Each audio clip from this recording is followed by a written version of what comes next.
इनका आपस में मैसेज एक्सचेंज हुआ और ये जिम के बाहर जो है, जहाँ पे गाड़ी खड़ी थी इनकी पार्किंग में, वहाँ आपस में मिले हैं। मिलने के बाद जो है वो इनमें आपस में हॉट टॉक हुई।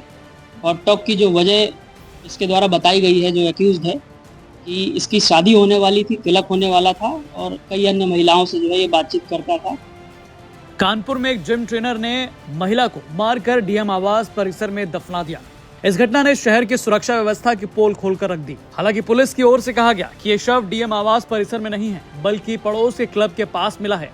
इस वारदात के सामने आते ही हर जगह इसकी चर्चा हो रही है। दरअसल कानपुर में एक महिला बीते जून महीने ग्रीन पार्क स्टेडियम में जिम गई थी और फिर वापस नहीं लौटी। 32 साल की एकता गुप्ता के पति राहुल गुप्ता ने पुलिस में शिकायत दर्ज कराई कि विमल सोनी नाम के जिम ट्रेनर ने उनकी पत्नी का अपहरण कर लिया। पुलिस ने केस दर्ज कर जांच शुरू की, लेकिन पुलिस को कोई सुराग नहीं मिला।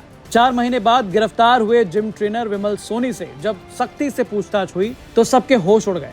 इस पूरे मामले पर जॉइंट पुलिस कमिश्नर ने प्रेस कॉन्फ्रेंस कर बताया, एक 24 जून 2024 को एक थाना कोतवाली में मुकदमा लिखा गया था 328/366। एक महिला जिनका नाम एकता गुप्ता था, जो ग्रीन पार्क के जो जिम सेंटर था वहाँ पे जिम करती थी, वो लापता हो गई थी। परिवार वालों ने, जो उनके पति थे राहुल गुप्ता, उन्होंने अभियोग पंजीकृत कराया था, जिसमें उन्होंने एक व्यक्ति जिसका नाम विमल सोनी है, जो जिम ट्रेनर था ग्रीन पार्क के स्टेडियम का जो जिम है उसमें, उसके विरुद्ध लिखवाया गया था। तो इसकी तफ्तीश हम लोग कर रहे थे। उस समय भी जो है वो हम लोगों ने सीसीटीवी देखे थे और उसी दिन से, ये 24 तारीख की घटना है, 24 तारीख से ही जो है वो डीसीपी पूर्वी अपनी टीम के साथ इसको जो है वो चेस कर रहे थे। इसमें अभी जब इसकी गिरफ्तारी हुई है कल, तो इसके द्वारा ये बताया गया कि 24 तारीख की सुबह जो है वो जो एकता गुप्ता थी वो जिम आई थी 7 बजे के आसपास। सुबह जो है वो 6 बजे वो जिम आई हैं और जिम में कुछ देर जिम करने के बाद जो है इनका आपस में मैसेज एक्सचेंज हुआ और ये जिम के बाहर जो है, जहाँ पे गाड़ी खड़ी थी इनकी पार्किंग में, वहाँ आपस में मिले हैं। मिलने के बाद जो है वो इनमें आपस में हॉट टॉक हुई। हॉट टॉक की जो वजह इसके द्वारा बताई गई है, जो एक्यूज़्ड है, कि इसकी शादी होने वाली थी, तिलक होने वाला था और कई अन्य महिलाओं से जो है ये बातचीत करता था। उसको लेकर के उन्होंने ऑब्जेक्शन किया कि तुम मेरी अन्य फ्रेंड से भी बात करते हो, और उस तरह की बात थी। इसमें इनकी हॉट टॉक हुई और हॉट टॉक होने पे जो है इसने एक घूंसा जो है वो महिला के गर्दन पे मारा, जिससे उनको चोट लगी और वो अनकॉन्शियस हो गई, ब्लीडिंग होने लगी नाक से। ये डर गया। डरने के बाद इसके पास, चूँकि उस समय वहाँ रस्सी भी मौजूद थी इसकी गाड़ी में और एक जो है वो चुन्नी थी, उससे इनका गला दबाया, जैसा कि इसने बताया है। ये बात अभी पोस्टमार्टम रिपोर्ट से वेरीफाई भी होगी।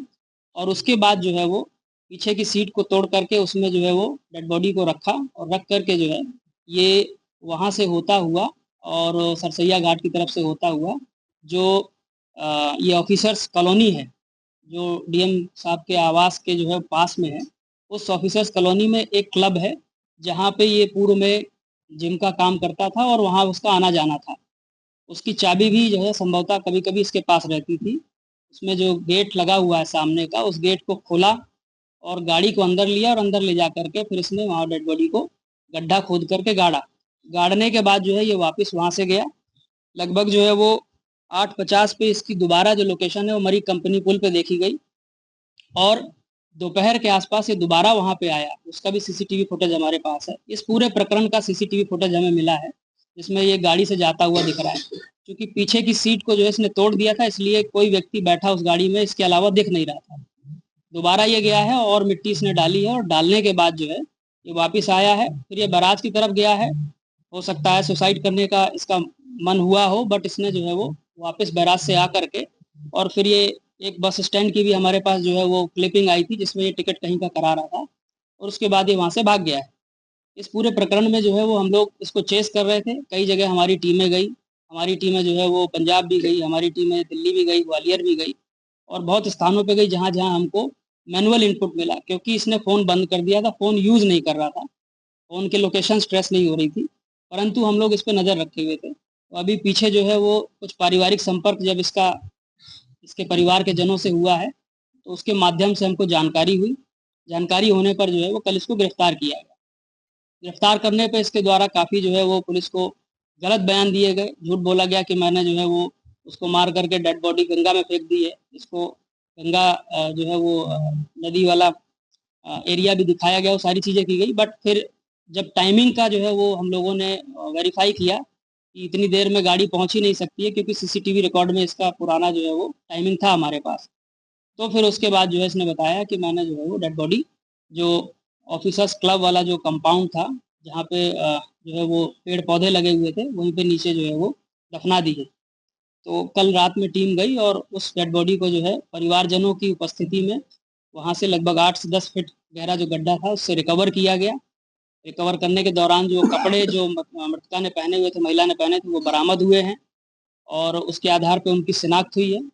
अभी बॉडी को पोस्टमार्टम के लिए भेजा गया है, पोस्टमार्टम चल रहा है। उसके आधार पर मृत्यु का सटीक कारण जो है वो ज्ञात होगा।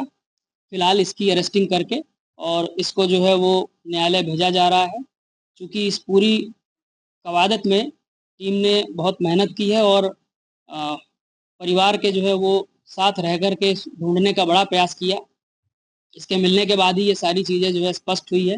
इसको देखते हुए पुलिस कमिश्नर सर ने पुलिस टीम को 1 लाख रुपए का जो है वो इनाम दिया है और हमारा ये प्रयास है कि हम इसको जो है जल्दी से जल्दी चार्जशीट लगा करके और फास्ट ट्रैक कोर्ट में ला करके इसको जो है वो जल्दी से जल्दी सजा दिलाएं। इसके अलावा कानपुर पुलिस ने एक नया आदेश और जारी किया है, जिसमें कहा गया है कि जितने भी जिम ट्रेनर्स हैं सबके कैरेक्टर्स चेक किए जाएंगे। कानपुर से रंजय सिंह की रिपोर्ट, यूपी तक।